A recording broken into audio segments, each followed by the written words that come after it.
Allez, on va maintenant se rendre en République démocratique du Congo avec une marche qui a rassemblé plusieurs centaines de personnes pour un rapprochement plus prononcé avec Israël. Ce sont des associations évangéliques basées en RDC qui sont à l'origine de ce mouvement et qui espèrent en retirer des fruits sur le plan économique. Reportage sur place de Justin Kabumba à Goma avec Anna Papiachvili.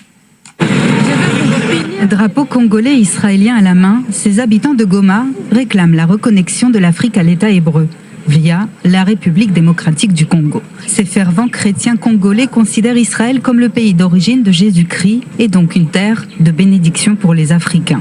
Les manifestants demandent que tous les pays africains reprennent leurs relations diplomatiques et économiques avec Israël. L'Israël, c'est les pays les plus importants pour nous. Pourquoi? Puisque notre sauveur était né en Israël, il est juif, nous devons du respect aux juifs. Et à cela, nous les Congolais, puisque c'est nous qui est le revolver de l'Afrique, c'est nous qui est le blocage. Parmi les manifestants, des Congolaises de l'association Mama Africa Vision, une ONG qui promeut les relations Israël-Afrique. Les membres de l'association sont venus présenter leur projet à un événement dédié à la paix. Une cérémonie organisée par le gouvernement provincial du Nord Kivu. Devant le gouverneur de la province, les membres de Mama Africa réitèrent leur message. Elles interpellent aussi les Africains qui préfèrent aller en Europe ou encore en Amérique, ignorant que l'État hébreu peut aussi faire partie de leur choix de destination.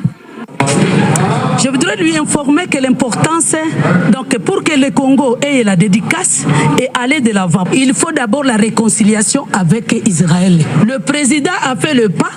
Nous tous, nous devons être ensemble. Nous devons travailler. Nous devons faire tout et nous devons reconnaître Israël comme le fait nos frères musulmans. Le gouverneur de la province du Nord Kivu semble réceptif au message et espère que les mentalités évolueront rapidement en Afrique concernant Israël.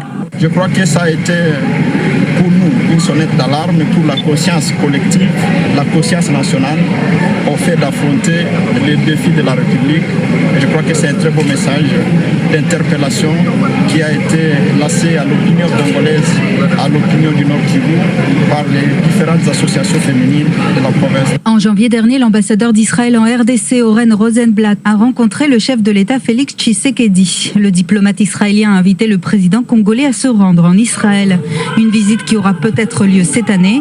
Un grand pas serait alors franchi dans la reprise de la coopération entre Israël et la RDC.